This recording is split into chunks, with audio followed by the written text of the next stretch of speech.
So once again, I'm still excited about Assassin's Creed Valhalla. I haven't actually been this excited for a game since Revelations came out. So to fill the void, I have been replaying older Assassin's Creeds and thinking about their qualities and their features or extra content that was once iconic or a foundation of that game that I would like to see come back, all the way from AC1 to Odyssey. Once again, like with all my lists, this is purely opinion and personal preference, which you have the freedom to practice also. So if you disagree with any of mine, that's okay. You know, don't get your knickers in a twist about it. So at the top of my list is actual character development. Ezio gets a lot of praise, and that's because most people are so emotionally invested into him. We watched a story arc from when Ezio was young and troublesome, using his abilities and the Creed to avenge his family. Then 3 games later we see a mature Ezio who experienced much in the world, starting to see the bigger picture, realising he is a pawn in bigger events that he cannot understand. I personally feel like no other game has managed this level of investment from players. Well, especially within the Assassin's Creed franchise. We saw Edward from Black Flag progress quite a bit, which is also a fan favourite game. So hint hint Ubisoft. Yes, we love bigger maps, more locations and fancy looking gear, but the most important aspect of this franchise to me, and I'm sure to a lot of other people, is the character on a personal level. We want to be frightened when they might potentially die. We want to feel sad when something affects our protagonist. For example, my heart nearly dropped out of my arsehole when Ezio's lover died. A woman who he had been mentally battling for years to leave behind, and when he finally meets her again, she's murdered. If you notice with games like The Last of Us, or both the Red Dead Redemptions, the reason they are loved or revered so much is because of the character and our emotional investment towards them. Yes, having cool guns is cool, you know, what actually happens in the story is really important as well, but the main foundation for any game to be revered in this way is with the main character. We need to be able to love that character so we have heartstrings to pull. In the number 2 spot is Assassination Conversations. The best representation of this is Assassin's Creed 1, I feel like, in which whenever Altair assassinated a target, he would have the chance to talk to them in a dreamlike state within like an anime setting. This normally was a battle of words on who was right, who has the correct morals, and this really makes Altair and the player reflect on what they actually are doing. Though I did not appreciate it back when it was released, when I was a mere tiny 10-year-old, in hindsight this is a fascinating feature.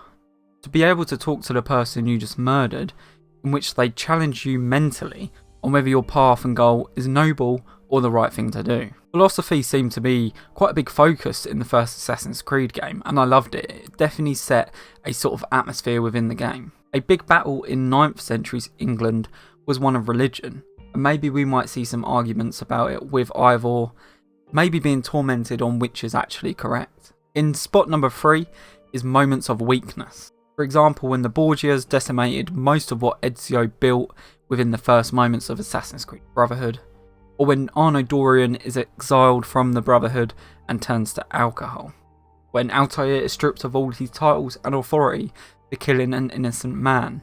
These make the games interesting. These assassins are still human. They're still subject to human error and the laws of science. I don't want an inhuman superhero that waltzes through the game defeating armies single-handedly. This is something I actually think Unity got perfect, although, you know, it's a very Marmite game, you either love it or you hate it.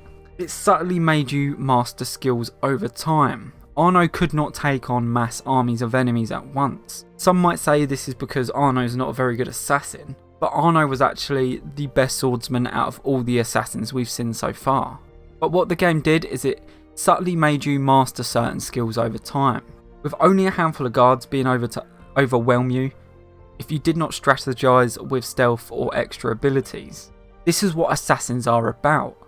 Whereas the linear parry and instant kill combat in older games made it possible to take on entire armies, and to be honest, it could get quite boring. Aside from combat, it's more about the emotional journey.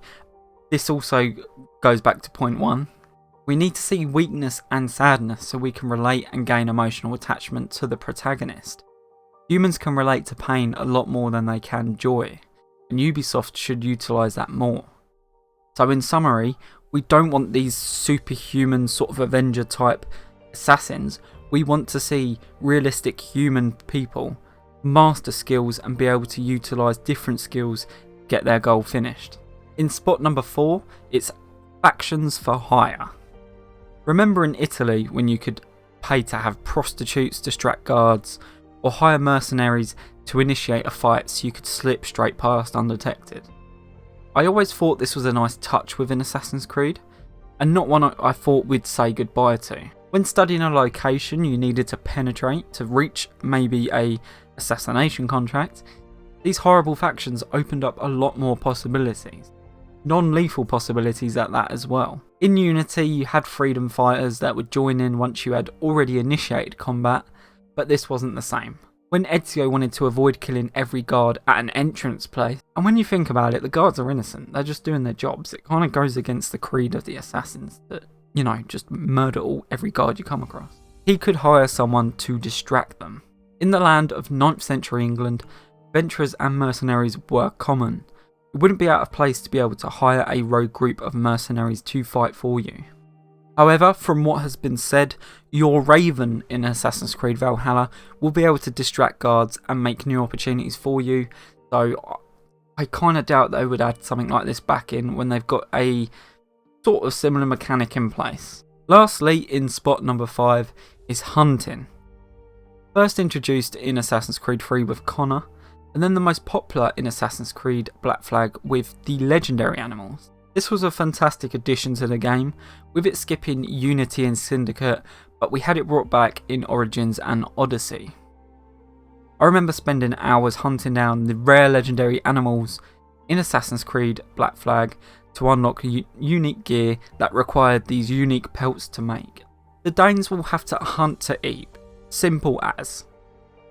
We know we have a bow and arrow already, so it makes sense. I mean, it's already confirmed that we'll be able to fish. Most likely this feature is in the game already and I'm waffling for no reason.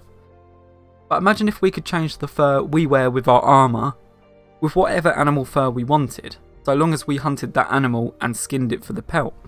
Also, in Assassin's Creed 3, there was something very therapeutic about, you know, taking it slow through the forests and hunting deer. It was something I just enjoyed a lot.